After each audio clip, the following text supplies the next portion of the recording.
Salutare toată lumea! Astăzi vă voi arăta cum puteți să vă instalați Optifine pe Minecraft Java Edition.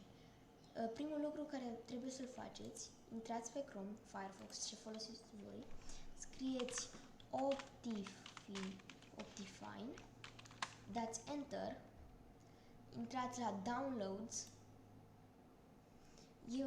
Eu personal vreau să-mi instalez 1.16.5. Apăsați pe Mirror, apăsați Download, așteptați, apăsați Keep. Optifine nu este de foarte mult timp în Minecraft și până acum nu s-a întâmplat nimica, deci să nu vă fie frică, nu se întâmplă nimica dacă dați Keep. Așteptați să se încarce.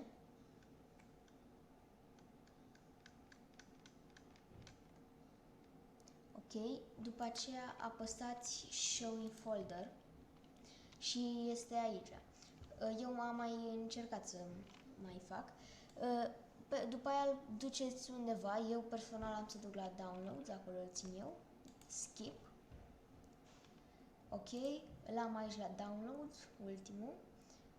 Yes, și după aia intru la Downloads, dau Open with și aici o să-mi apară Java TM. Apăs pe Java, apăs Install. Ok, și acum intrați în Minecraft și ar trebui să vă arate, da.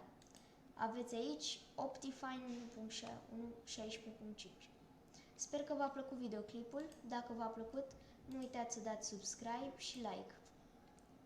Ne vedem în videoul următor. Bye bye!